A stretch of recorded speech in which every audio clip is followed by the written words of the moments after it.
Penelope, you're in Culver City, California. That's right, Paul. This is like I remember this from, is it game shows that were produced there in that town? There are studios. Yeah. I mean, do you see Bob Barker on your streets or something like that? No, I don't see Bob Barker. Did you grow up around there? Did you move there? How did you end up in there? I've kind of lived all over Southern California and also Ohio and also overseas. But most of my adult life, I've been in Southern California. And I ended up in Culver City 11 years ago. Just happened to be the next place that I moved, and I stayed put. Excellent. Tell us about the fest. About how long have you been doing the Poetry Postcard Fest? I've been doing it for 4 years now. This was my fourth year. So I came in 2018 and did 19 and 20 and 21. Yeah, I really like it. I find it a really good way to make sure that I get a little bit of work done on a very regular basis and not be so self-judgmental that the work doesn't emerge. So something about writing it onto a postcard and copying it over and then sending it off and letting it go. Um, yeah, I like it a lot. Have you suffered from the heartbreak of editor's mind? Oh, sure. Yeah, throughout my life. So it is good. It's a really good practice to, whenever possible, try to just write a little bit and just write it and then see afterwards what you have. How long is afterwards? That varies. Um, Sometimes it's the same day, going back in. With the Postcard Festival, I usually just try to keep moving, you know, keep going on it. Normally just one a day in the morning, and then go back later and look and see what I have and see what I want to work with some more and what I don't want to work with some more.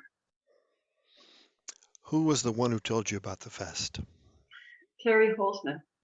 Oh, of course, ambassador of postcards in Yes, beautiful historic Los. Although she moved from LA to Nevada, didn't she? she did. Yeah. But she dropped in on a workshop that I was participating in back in 2018. And while she was there at the one session that she came to, she told us about the Poetry Postcard Festival. And she was doing an afternoon workshop about the festival, which I went to. And I really liked it. I mean, I liked the whole idea of it. So I signed up. Fantastic. She is a postcard evangelist, or was. I think she's backed off a little bit, but I still think she has postcard zeal. Yeah. And so she tells you about this, and you have an inner sense, hey, this sounds interesting. I think I'll sign up. Or can you take us through the process of what went through your mind, if you remember? Well, I've been a writer for a really long time, and poetry is my love, my main love in writing. And so when I went to, I liked the idea of the thing, and I love postcards, and I love working by hand. That's what I normally do anyway. Um, so in that workshop session, she talked about the whole history of the festival, and she showed us the book, a couple of books I think that you published, and then she passed out a lot of postcards with different images on them, and she encouraged us to write a postcard poem on the back. And what did we do with that afterwards?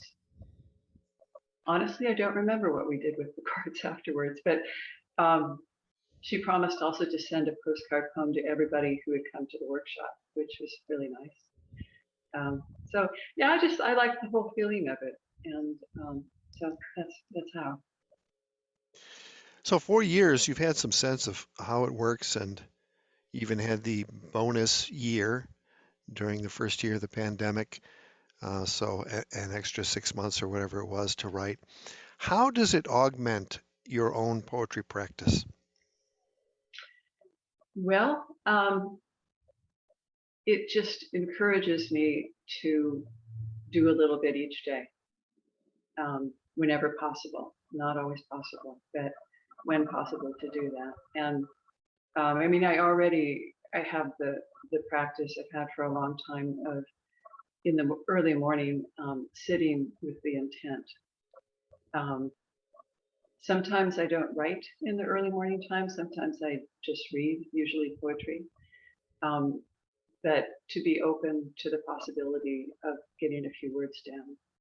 So when the summer postcard festival comes around, um, I make the commitment to try absolutely to do that every day that I can for at least the month of August. Yeah. Who are you reading currently? Well, I just finished rereading a couple of books by Molly Fisk. I don't know if you know her work. She lives in Nevada City in the Gold Country, and she's a really wonderful, really amazing poet. So that's been my early morning reading most recently. And I'm just starting to reread a book by George Franklin that I remember also having loved the first time I read it. Lately, I seem to be doing a lot of rereading people. And it's always so interesting to come back a few years later, or even in the case of George, 1 year later, and see how it feels now and the things that I see that I didn't see the first time through. Do you attribute that to the changes in you, the growth in your own psyche or your own development? I mean, you read something and then you have life for a year or two and you go back and you're a different person when you read it. That's true. That's really Yeah. true. Especially when you go back after like a few decades. Right. That's when Right. you really feel A the year, maybe not so much, especially last year. yeah. Um, Take us through the process of how you write a postcard poem. Okay. Um, that's not that changes, I know the first year that I did it, I wrote almost entirely ekphrastic poems. I would sit with the image on the card and look at it and think about it and feel it, and then see what words began to come. And that's still probably the main way that I work. But I also will sometimes just take off on a tangent that has nothing really to do with the card.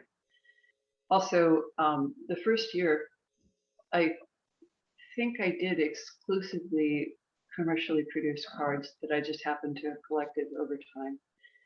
And then it began to be a mixture of those cards and drawings that I made onto the cards. And it continues to be a mixture. So last year, that was the year that we all went a little crazy with the postcards. So I signed up for one group and I don't remember that there was, I think it was just like one damn thing after another, like usual. But then I signed up for a second group and I thought I'll try some of the things that I've heard other people talk about in these interviews. And one of the ideas, I don't remember who introduced it in what interview, but where you write one poem and then take the last line of that poem and have it begin the next poem and just continue. And I thought if I'm going to do that, then I also would like some themes. So I thought my themes will be family, a little bit of the pandemic, and wildcats, because I had this whole group of postcards of wildcats from around the world. So I just tried it and tried not to judge it and wrote it and later turned it into a manuscript, but I'm not sure if it really works as a whole. But the manuscript is called Cauldron of Hisses. Now, see, if that were my work, that title could be related to the Wildcats or the family. Uh-huh. Either one. Yeah, they have sort of overlap there. Do you have some examples of work that you can share and some examples of some of your postcard art that you've done? I will enable screen sharing here so that you can do that in case. Yeah, I've never mastered screen share. Maybe someday. So I'm not going to even try that now. Um, I could show you a few images of cards I received. I received this year that I really liked. Sure. Okay, And would you read any of your own work? sure. Um, so this one is a little painting. It came from Jules Vida, and I just love that. I think it's really beautiful. And then this one came from Ellen Shaman. And again, it's a little painting. And it just makes me happy to look at that image. And then this one came from Abaya Thomas, one of her collages. She's fantastic, isn't she? She is, yeah.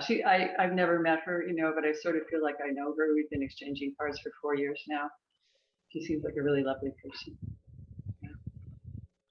So yeah, I did pull out a couple of poems. I'll read one at least. Right at the end of this year's festival, there was a little string of 3 poems that actually go together. In fact, I sent one of them to you because I always send a bonus card to you and a bonus card to Terry in gratitude for you guys, what you do. But the first poem in that thing, and I don't remember who I sent this one to, is called Who Helps Who? My friend, whom I've come to help in her grief, feeds me cherry chocolate chip ice cream after dinner, recommends walking in the desert before the heat rises, mentions roadrunners and warns about fire ants, offers her painting studio so I can write and read for a few hours before we begin the job, if there is a job, the house already tidy, mountains of paper moved, pathways clear. Sleeping on her side of the beloved's bed while she dreams down the hall, I am awakened by his watch sounding its alarm at 2:22, near the hour he passed on her birthday 2 weeks ago. Fantastic. Fantastic. I keep forgetting my mic is adjustable now. Do you remember the I'm looking through my cards for yours, and do you remember? Yeah, I didn't send you one of my drawings. I sent you a photograph of Margaret Atwood. Oh, okay. Yes, I remember Yeah. that. Yeah, Margaret Atwood. How about that? What a prophet. There it is. Yeah, fantastic. What advice would you have for someone who's considering joining the fest? What would you, I mean, somebody says, "Oh, I heard about this. I don't know about this first draft stuff." What do you think about it, Penelope? What do you recommend?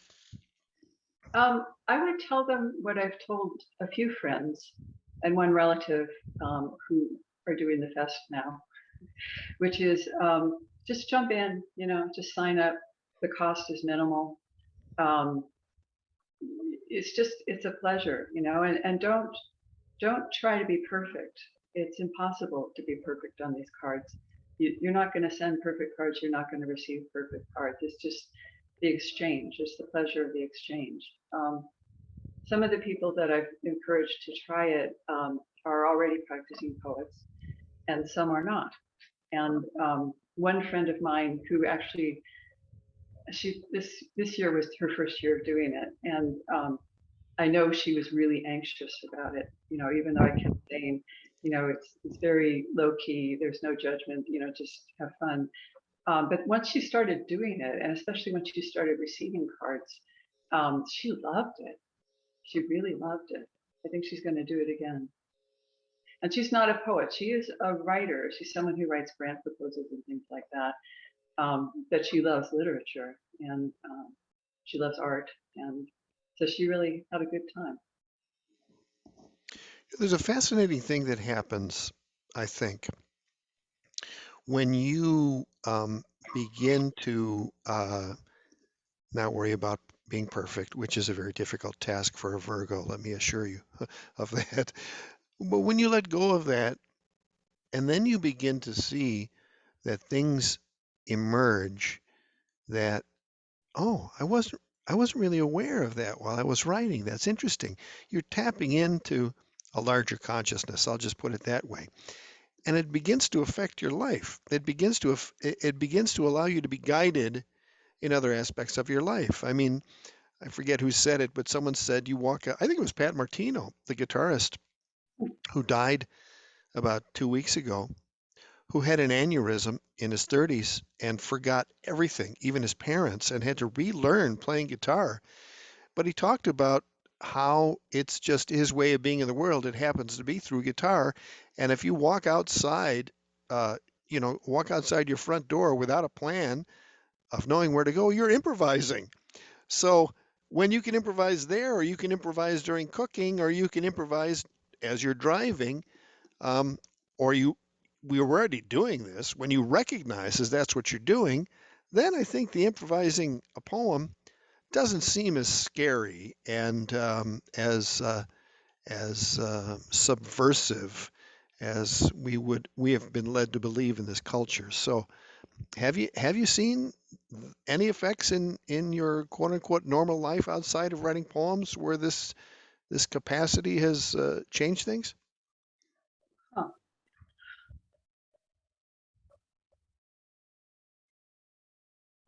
I guess that's something that I try to do, um, because I know it makes me happier to try to not plan too much. Although, let me tell you, you may say a Virgo has trouble letting go. A Libra on the cusp of Scorpio also has trouble letting go. But I know that that's like the only way to have some kind of pleasure in the moment is to not have a rigid idea of what the moment should be.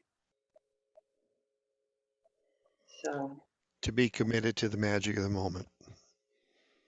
and Yeah. to breathe, like I'm actually having to do this a great deal lately because I'm still working and my job is extremely stressful right now, has been for a few months. And I just have, like, when I start feeling like there's too much to do here, it's like, okay, it's time to slow, breathe, back off, just let go, and then come back and again try to control everything. But yeah, What do you do for a living? I work for a law firm. I'm a legal secretary. I've been there for a quarter century now. And yeah, and my job title is legal secretary, but really I'm the one who fixes everything. I have a lot of responsibility. I was telling I was telling a friend who is the chair of an international charitable organization that somebody else was thinking of becoming a chair of a different wing, but still of a national organization. And my advice was get a competent bookkeeper and an excellent secretary. And the guy who runs the international chair said, "You're absolutely right. The secretary does everything." Oh, that's fantastic. Well, you're just people like you are just the heart and soul of this festival, and that you had a mini conversion to casting off editor's mind is job is success for my job, and I'm grateful that you're an inspired member of this community and a poetry postcard evangelist by telling your family and others to consider being part of it and letting them know it's going to be okay. Thank you. Well, thank you for keeping this thing going. I'm really grateful to you. How many years has it been now? It's 15 years, 15 years. and next year 16 registration is open.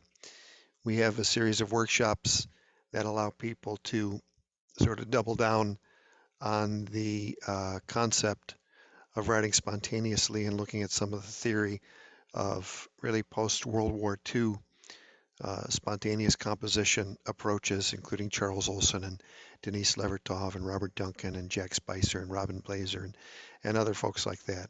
Sort of a Black Mountain, but Black Mountain and beyond kind of approach to composition, and it's certainly been life changing for me, and I like others to have this experience, and it's become part of my life.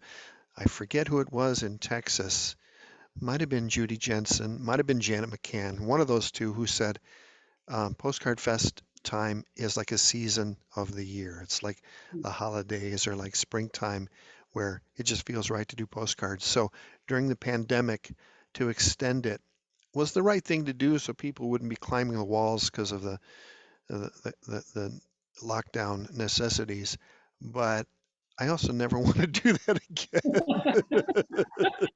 Yeah, me either. It was, Yeah, yeah, yeah, yeah. especially taking on two groups like you did. So, and I look, the postcards. I don't really. It's so odd. I've written over 1,000 of them, and I really should cull them and create a good book out of them, but I haven't done that yet. And I guess the time is coming to be able to look back on those. But for me, the fest has this endless kind of depth. Once you figure out how to write spontaneously, that's a great thing. Then you start creating your own cards, and that's a great thing. And then the cards get better, and that's a great thing. And then penmanship, um, penmanship, and stamps, and everything else. It seems to have unlimited depth, like life itself. So, thanks, Penelope. Okay, thank you, Paul.